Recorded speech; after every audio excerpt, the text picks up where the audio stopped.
കേരള സർവകലാശാലയിലെ registrar VC തർക്കത്തിൽ അധികാരപ്പോര് തുടരുന്നു.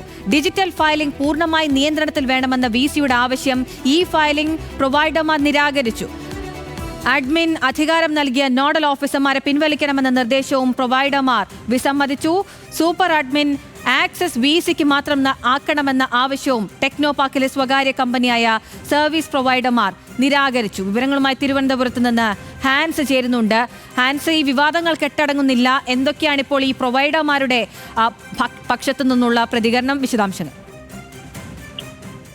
അഖില, കേരള സർവകലാശാലയിലെ സസ്പെൻഷൻ വിവാദവുമായി ബന്ധപ്പെട്ട് ഇപ്പോൾ പുതിയ നീക്കത്തിലേക്ക് വൈസ് ചാൻസലറായിട്ടുള്ള ഡോക്ടർ മോഹനൻ കുന്നുമ്മൽ കടന്നിരിക്കുകയാണ്. ഇത് പ്രധാനമായും ഈ സസ്പെൻഷനിലായിട്ടുള്ള അനിൽകുമാർ, KS അനിൽകുമാറിന്റെ രജിസ്ട്രാർ ID വിച്ഛേദിച്ച് മിനി കാപ്പന് മാറ്റി നൽകിയെങ്കിലും ഇത് സർവകലാശാല ചുമതലപ്പെടുത്തിയിട്ടുള്ള നോഡൽ ഓഫീസർ വീണ്ടും അനിൽകുമാറിന് ഫയലുകൾ ലഭിക്കത്തക്ക രീതിയിൽ സിസ്റ്റത്തിൽ മാറ്റം വരുത്തിയിരുന്നു. ഇതിനെ തുടർന്നാണ് VCയുടെ ഭാഗത്തുനിന്ന് ഇത്തരമൊരു നീക്കമുണ്ടായത്. കേരള സർവകലാശാലയുടെ ഡിജിറ്റൽ ഫയലിംഗ് സിസ്റ്റം VCയുടെ പൂർണ്ണ നിയന്ത്രണത്തിലേക്കാക്കണമെന്നും അതിനോടൊപ്പം തന്നെ അഡ്മിൻ അധികാരം നൽകിയിട്ടുള്ള നോഡൽ ഓഫീസർമാരെ പിൻവലിക്കണമെന്നുമാണ് ഈ സർവീസ് പ്രൊവൈഡർക്ക് VC നിർദ്ദേശം നൽകിയിരുന്നത്. പക്ഷേ ഇപ്പോൾ ഈ സ്ഥാപനം ഈ ആവശ്യം നിരാകരിച്ചിരിക്കുകയാണ്. ഒരു കാരണവശാലും നിലവിലത്തെ സാഹചര്യത്തിൽ അത്തരമൊരു നീക്കത്തിലേക്ക് കടക്കാൻ കഴിയില്ല എന്നാണ് തിരുവനന്തപുരത്തെ സ്വകാര്യ കമ്പനി സർവകലാശാലയെ അറിയിച്ചിരിക്കുന്നത്. ഇത് പ്രധാനമായി അവർ ചൂണ്ടിക്കാണിക്കുന്നത് സർവകലാശാലയുമായി കരാറിൽ ഏർപ്പെട്ടിരിക്കുന്നത് കെൽട്രോൺ ആണ്. അതുകൊണ്ട് തന്നെ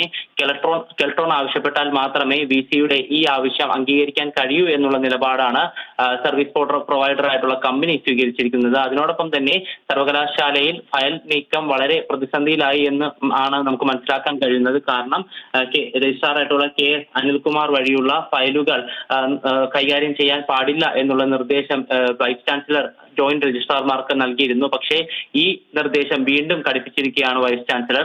ഏതെങ്കിലും തരത്തിൽ വൈസ് ചാൻസലറുടെ നിർദ്ദേശം ലംഘിച്ചു കഴിഞ്ഞാൽ ഗൗരവമായി അത് സ്വീകരിക്കും. അതിനോടൊപ്പം തന്നെ അനിൽകുമാർ പരിശോധിക്കുന്ന ഫയലുകൾക്ക് നിയമസാധുതയില്ല എന്നുമാണ് വൈസ് ചാൻസലറായിട്ടുള്ള മോഹനൻ കുന്നുമ്മൽ ഇപ്പോൾ ജോയിന്റ് രജിസ്ട്രാർമാർക്ക് നിർദ്ദേശം നൽകിയിരിക്കുന്നത്. അഖില, രജിസ്ട്രാർ KS അനിൽകുമാർ ഒപ്പിടുന്ന ഫയലുകളിൽ തുടർ നടപടി വീണ്ടും വിലക്കിയിട്ടുണ്ട് VC.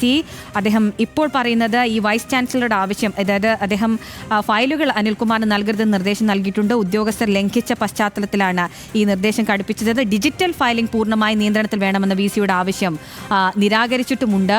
വിവരങ്ങൾ നൽകുകയായിരുന്നു ഹാൻസ്.